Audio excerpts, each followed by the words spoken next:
I'm going to talk a little bit about the Industrial Revolution and how its impact on Ballarat. And what I'm particularly interested in is the importance of the time that gold was discovered in Ballarat. We actually discovered gold at a perfect time for Ballarat to boom into the city you've got here today. So away we go, and we're heading off now back to 1700s, when the world is horsepower. So this is pre-industrial revolution. So I'm telling you nothing that any of you don't know.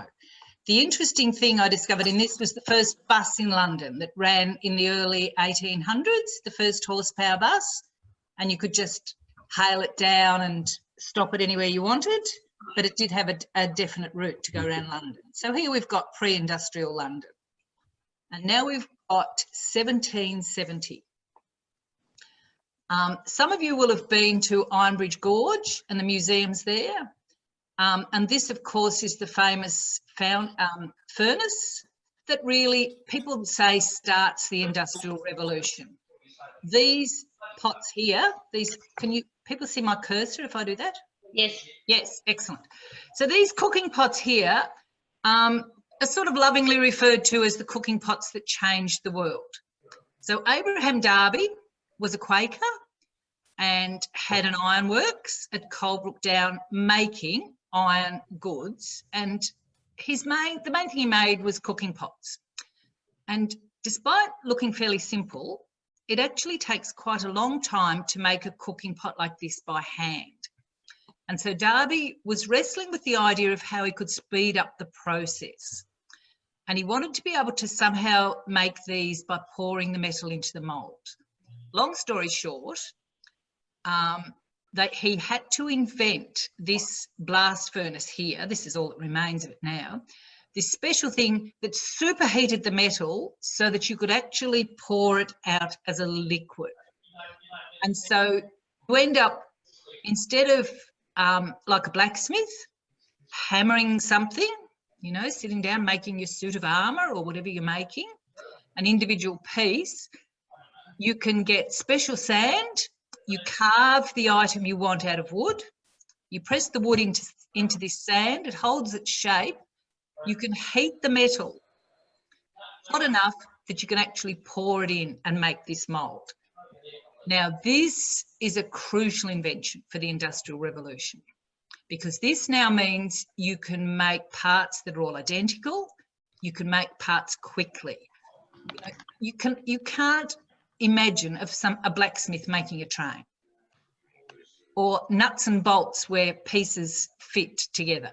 But once you can cast metal, a whole new ball game. So this is a really, really important invention. 1770, good timing for Australia.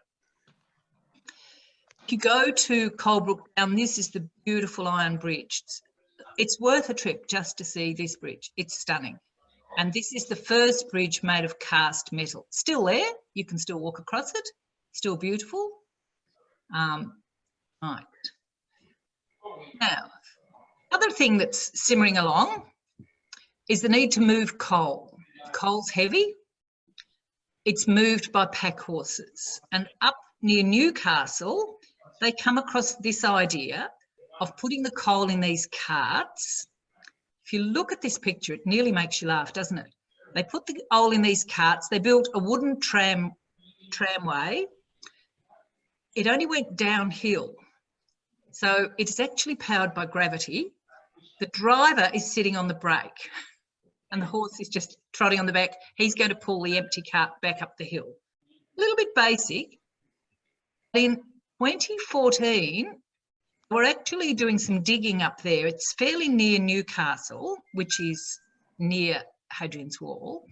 They were looking for some Roman remains and they actually found the remains of one of these trackways.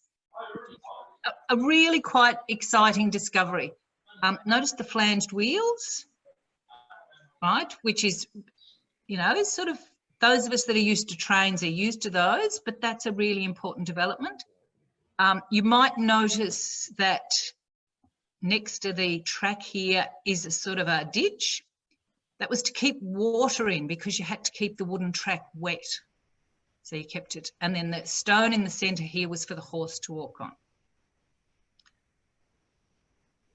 And they come up with the idea of moving the coal by barge. Really clever idea. You know, you can move lots of things by water.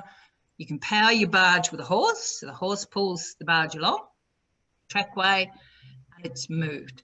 And the purpose of these barges was to move coal. This is why they put these canals all through England. It's all starting, the Industrial Revolution is taking off. There's a huge demand for coal. If you can get coal to your factories cheaply, you're ahead of the game.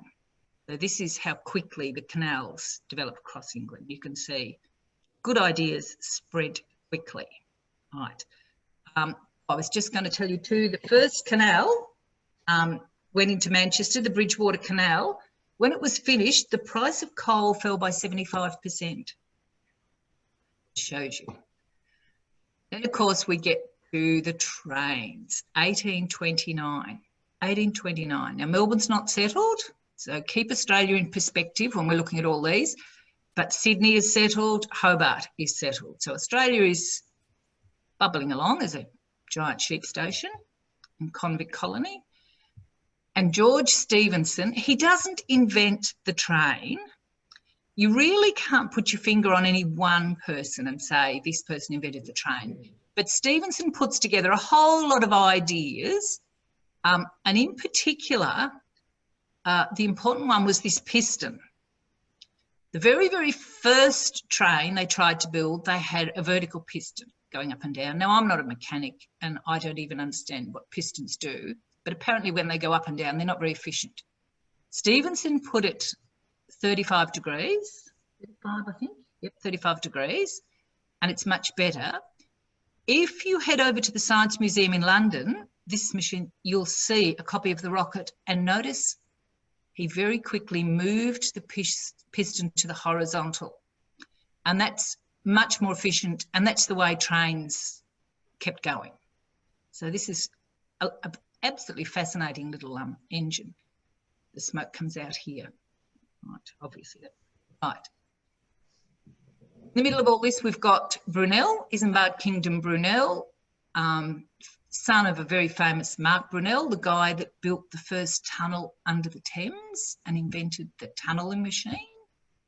I was actually watching a show on SBS the other night on building the tunnel under Sydney Harbour, and the modern machine is still based on the machine that Brunel's father did in the 1700s. A little bit of trivia, there we go. Fun fact for today. So Brunel is working on the Great Western Railway. Trains develop so quickly that there's a huge demand to replace the canals with trains. Brunel's task is to build the train from London to Bristol, Bristol Port, gateway to America. One of the great engineering feats he did on this was at Box. He built a 2-mile long tunnel. This tunnel, he started at both ends, like they do today, tunnelled under the hills. If you stand in the middle of that railway track today, please do not do this when you go back home, but if you stand in the middle of that railway track and look through, you can see daylight through that tunnel. It's so straight. So he builds the train. The first train runs in 1838. 2 years later, we've got the penny post introduced into Britain. Seems a little bit irrelevant, but before the invention of the penny post, if you wanted to send a letter, you had to pay the person that was taking your letter. So the sender paid no, sorry, I'm wrong. You had to pay to receive the letter. So if somebody wrote you a letter, when the post person arrived to deliver your letter, you had to pay them. So if you didn't want the letter, I suppose you're not going to pay. What leads to a huge increase in the number of letters is the trains. As soon as the trains are developed in Britain, you can get mail from London to Edinburgh in the same day. This must have been like people getting their first mobile phone. Could you imagine the change this brought to people, where suddenly you could get a message to Edinburgh, Next day, you can get the answer on the train. And so they bring in the penny stamp. The penny stamp was introduced in Britain. Notice nowhere on the stamp does it say Great Britain or England or Scotland, because you didn't need to. Everybody knew. To this day, Britain is the only country that doesn't say what country it is on its stamp, because everybody knows. 1846, there are 5,000 miles of railway. 17 years since Rocket, and Rocket really is a bit dodgy. 17 years, you've got trains like this, zooming all the way across England, changing people's lives. One of the big changes they make is that city folk can now get to the beach. And don't you just love this painting? You might like to look up William Powell Frith. If you don't know him, he's a really interesting artist. He's not regarded as one of the great masters in art because he tended to paint those very realistic scenes that Victorians love.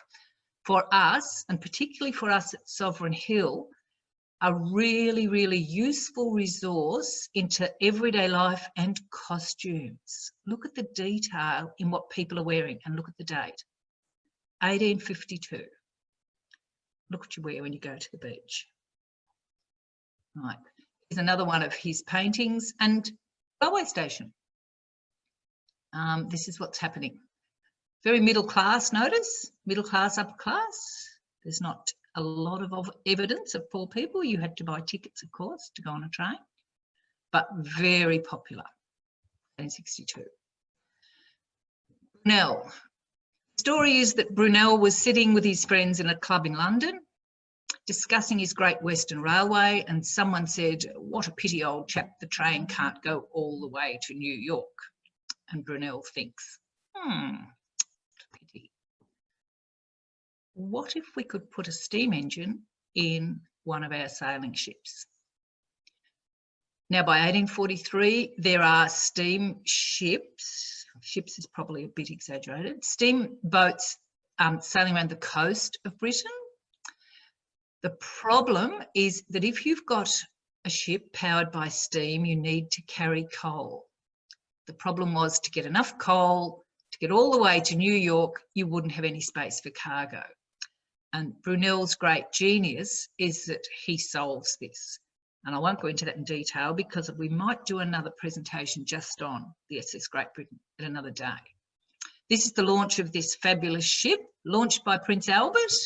The dock's in Bristol. She's 100 metres long. And as you can see, looks like the entire population of Bristol has come out to enjoy the sunshine and see this mighty ship get launched. 1851. I'm close to Ballarat now. 1851, and this is an idea of Prince Albert, Queen Victoria's young husband, who's at a bit of a loose end. He hasn't got a role. She's the Queen. He's German. They won't give him any power. They won't give him any official jobs. He's a very clever man. Friend of Brunel, really interested in the trains. He took Victoria on a little ride on a train and convinced her to support the trains. He gets behind this massive project of proving to the world that Britain is the best industrial power on the planet. He's going to have a massive exhibition. And in Hyde Park in London, they build this. It's called the Crystal Palace. It's made of steel, cast iron, a lot of it from Coalbrookdale, in Hyde Park, and glass. And this exhibition is an unbelievable success. Unbelievable. I think this might be the opening. No, it's a shot of the inside. Might be the opening, waiting for the Queen. When it opened, I think it cost about 8 shillings to go to the Great Exhibition. Queen Victoria discovered that that was a bit prohibitive for a lot of people in Britain, and she reduced the price for 1 shilling. And there was a saying that you could see the world for 1 shilling. People came from all over Britain to this great exhibition. How could they do that? They came on the trains.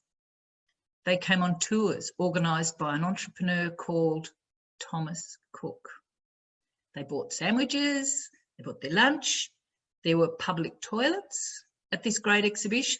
There was the first takeaway food, apparently dreadful, but you could buy takeaway food. Most people, I think, bought their own sandwiches. The public toilets cost a penny, led to the saying that you were going to spend a penny. Notice the wooden floor. The wooden floor had cracks made between the wood, the timber, so that every night they could bring in cleaners to sweep it clean. And they found that they actually didn't need to have these cleaners because the ladies' dresses were dragging on the floor and keeping it clean as they walked around. I think they probably do a little bit of sweeping as well. Now, this exhibition had everything. And the idea was that Britain was on show. There were exhibitions from all over the world, but Britain had the biggest, I think 85% or something. There was a lot of agricultural machinery. And I love this image. Look over on the left, your horse-drawn wagon. But look over here. You're starting to get, yeah, a little bit of industry is starting to peek in. There was working machinery, huge machinery that did all sorts of things. Outside the glass pavilion were steam boilers producing the steam, pipes running inside. Most of this machinery ran, so people could walk around and see all these incredible inventions. Look at this. Look at this, what's going on. Right. One of the popular exhibits was this one. India sent a few things. They had a throne made of pearls, I think, and a lot of expensive items. But they sent a howdah, and a howdah is the seat that sits on an elephant for important people to ride in. Now, India sent 2 of these howdahs, and they were on display for a while, and people couldn't understand what they were. They looked at them. Sign says, in elephant howdah, and I guess people are going, well, where do you put the elephant? So a call went out from the exhibition, has anybody got a stuffed elephant? And of course somebody did. Museum in, I think, Brighton, but somewhere in England, I think it was Brighton, had a stuffed elephant. How do you get a stuffed elephant to the Great Exhibition? You put it on a train. Could you imagine that? One of the open carriages coming through the countryside of England with a stuffed elephant on it.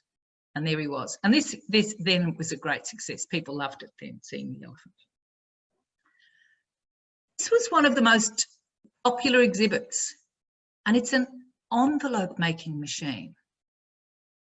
There were no envelopes for 1851. When you wrote a letter, you folded it or sealed it and put a stamp on it, or you made your own envelope. So suddenly there's this machine, which, and I've forgotten the figures, can produce an incredible number of envelopes by power. And look at the children working it. So we won't go there. 1851, that exhibition is on in summer. Most of the population of Britain visits, and what happens in August? Gold's discovered in Ballarat. Now, there's no way of ever proving it because we couldn't. But how many of these people do you think in this scene heading off to the diggings have just left the Great Exhibition? How many of the people that come in the 1852, 53? Seeing this would have changed people, made them realise, you know, the importance of power, of steam, what steam can do. And people bring these ideas when they come. First, you don't need them. When you arrive in Ballarat, you don't need a steam engine. You need a shovel, you need a strong back, a horse, a bit of an advantage, and if you're lucky, you might find gold. So for the first year, Ballarat is completely back almost into the Middle Ages. The power is human power and horsepower. Boats bringing the people are the sailing ships, but not for long.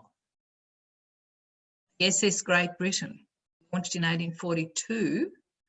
By 1850, now I've forgotten the exact date, I think it's 54, she's not making it the money her owners think on a New York run. She's refitted with extra cabins. The sails are altered a little bit. She's still got the huge steam boilers, a massive propeller, and she becomes one of the most popular ships bringing migrants to the goldfields. Huge numbers of people come to the goldfields on the SS Great Britain. Takes only 53 days. They can guarantee the time because if the wind stops, they turn on the engines. Now, how's this affecting people at home? How's this industrial revolution affecting women at home? Well, not a lot, but there are a few subtle changes. Cast iron fire grate. Don't know how many thousands of women it saves either their life or serious burns. Think about Sovereign Hill. The fireplaces are at ground level. It's like they were in Britain before the Industrial Revolution. Women are wearing long skirts. The biggest killer of women after childbirth is burns, cooking. The Industrial Revolution leads to this safety thing that would save huge numbers of lives. Also, they're reading a letter that probably came with a stamp on it, probably came in a letter, in an envelope, made on a little envelope machine, might have come on the SS Great Britain. So the world is getting smaller. By 1861, Ballarat is a different place. 10 years. 10 years, the gold is now deep enough that we need machines. This is a poster put out by the Black Hill Quartz Mining Company. There are a whole series. Now, I've never been into the men's toilets in the Gold Museum, but the ladies' toilets over in the Gold Museum have got half a dozen of these posters on the wall. So I don't know, Alan, if the men's toilets do or not, but certainly they're easily accessible. And they just show you really how strong. Look at the number of batteries. Can you imagine the noise? Like, think of the noise when Sovereign Hill's battery, which is this much, is turned on. Right, we've got a 10 head stamper. This has got 10, 20, 30, 40, 50, 60 that we can see. 60 head stamper. I think I'd have heard it from my house. And look at this. This is their advertising for people to buy shares in the company, and one of their claims to fame is they have their very own foundry attached to the mine and they make all their own castings. Think about it. You open a mine in Ballarat, you want a machine. You've come from Britain, you were at the Great Exhibition, you know the huge companies, you know Brunel's expertise, but are you going to import a machine from Britain? No, you're not. You're going to make it here. Because what happens when a big piece breaks? What happens when this wheel breaks? And it will. You don't want to send a message back to Britain 3 months with an order for a new wheel, wait 3 months for it to come back, you've gone broke. You need that wheel ready by tomorrow. So you have your foundry, you make things and you make them here in Ballarat. Think about the roads. This is 1857. I'm not sure whereabouts it is, but it's a country road in Victoria. Could well be the road to Ballarat. So you're living here. This does not make you happy. There's huge public outcry for improved roads, improved transportation. The answer, of course, is not to improve the roads. The answer to build trains. They have the technology now in Britain, so the railway is extended. 1861, 10 years after the discovery of gold, the trains reach Ballarat. And that's a sketch of the opening of our railway station. When 1 years after the discovery of gold. Now, what I want you to do is to think about what you were doing in the year 2000, the millennium. We can all remember the year 2000. It wasn't very long ago, was it?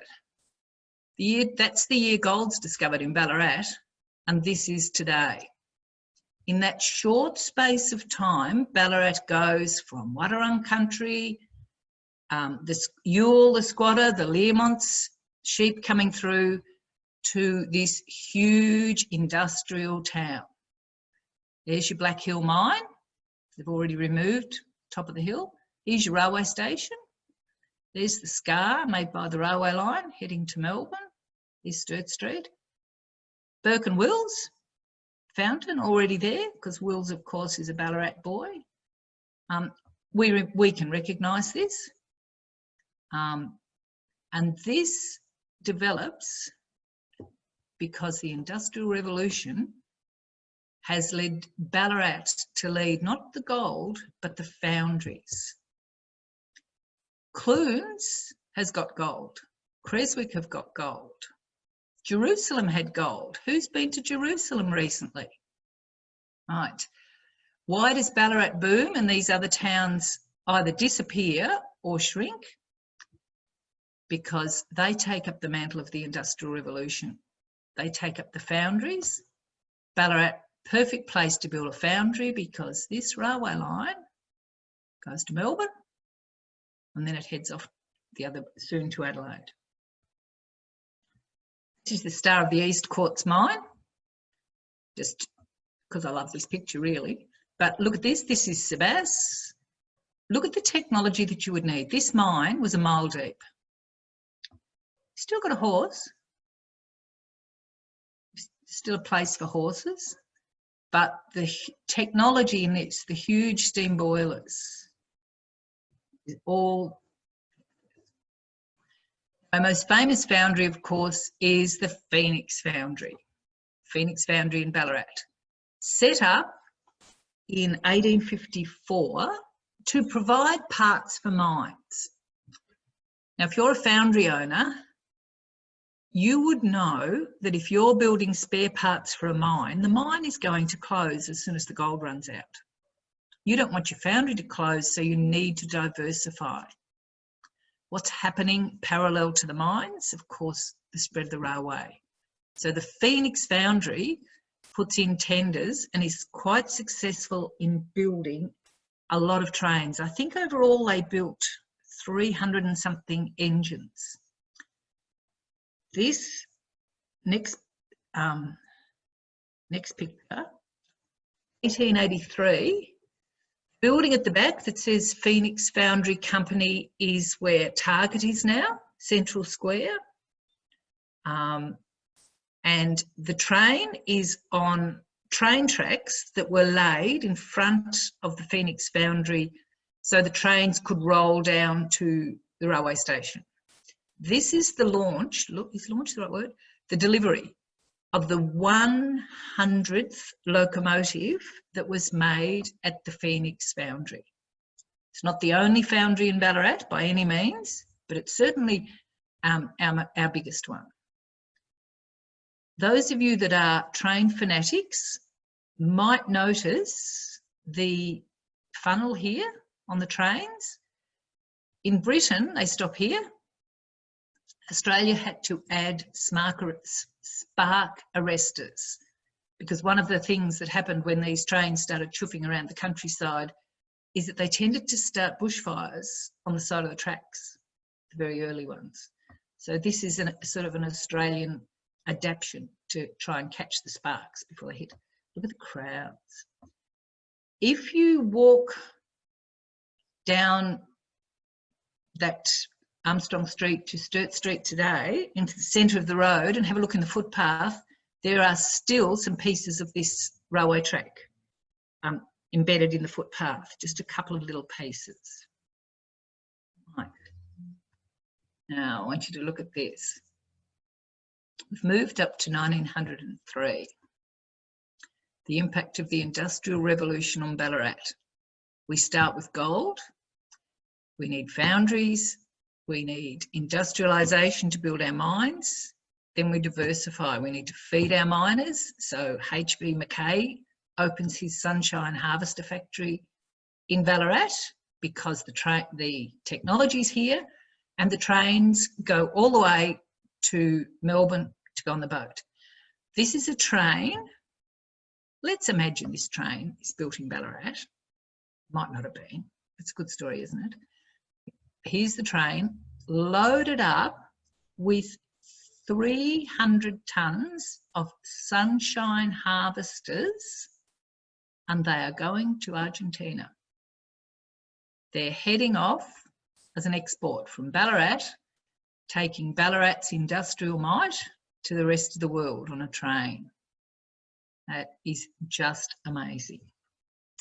Now, the last few slides I've put up for you are some slides showing you where I found all this information, so that if any of you want to do any more research, which I know most of you probably do. So, no Trove. We probably don't need to go into this. The picture of the Phoenix Foundry from the was from Trove. Found if you go into pictures on the front page, click pictures and put Phoenix Foundry Ballarat, you'll actually get that picture from that thing. This is a set of DVDs. Now, I don't know if DVDs, this may not exist anymore. I still have a DVD player that I use all the time, and I bought this online. You might, yeah, don't worry.